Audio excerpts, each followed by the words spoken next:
आज का टॉपिक है लालच की दुनिया। एक दिन गांव की एक बहू सफाई कर रही थी। मुंह में सुपारी थी। पीक आया तो उसने गलती से यज्ञ वेदी में थूक दिया। उसे आश्चर्य तब हुआ जब उसका थूक सोने में बदल गया, यानी स्वर्ण में बदल गया। अब तो वह प्रतिदिन जानबूझकर वेदी में थूकने लगी और उसके पास धीरे धीरे स्वर्ण बढ़ने लगा। महिलाओं में बात तेजी से फैलती है, इसलिए कई और महिलाएं भी अपने अपने घर में बनी यज्ञ वेदी में थूक थूक कर सोना उत्पादन करने लगी। धीरे धीरे पूरे गांव में ये आम बात हो गई, सिवाय एक महिला के। उस महिला को भी अब अनेक दूसरी महिलाओं ने उकसाया, समझाया, अरे तू क्यों नहीं थूकती? तो वह कहती है, जी बात यह है कि मैं अपने पति की अनुमति बिना ये कार्य हरगिज नहीं करूँगी, और जहाँ तक मुझे ज्ञात है वह अनुमति नहीं देंगे। किंतु ग्रामीण महिलाओं ने ऐसा वातावरण बनाया कि आखिर उसने एक रात डरते डरते अपने पति को पूछ ही लिया। तो उसने कहा, खबरदार, जो ऐसा किया तो यज्ञ वेदी क्या थूकने की चीज़ है? पति की गरजदार चेतावनी के आगे बेबस वह महिला चुप हो गई।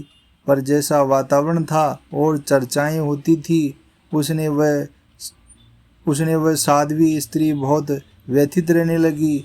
खासकर उसने सूने गले को लक्ष्य कर अब अन्य स्त्रियां अपने अपने नए नए कंठहार दिखाती तो वह अंतर्द्वंद में घुटने लगी। पति की व्यस्तता और स्त्रियों के उल्हाने उसे धर्म संकट में डाल देते। यह शायद मेरा दुर्भाग्य है अथवा कोई पूर्व जन्म का पाया पाप कि एक सती स्त्री होते हुए भी मुझे एक रत्ती सोने के लिए भी तरसना पड़ रहा है। शायद यह मेरे पति का कोई गलत निर्णय है। ओह, इस धर्मचरण ने मुझे दिया ही क्या है? जिस नियम के पालन से दिल का कष्ट पाता रहे उसका पालन क्यों करूं?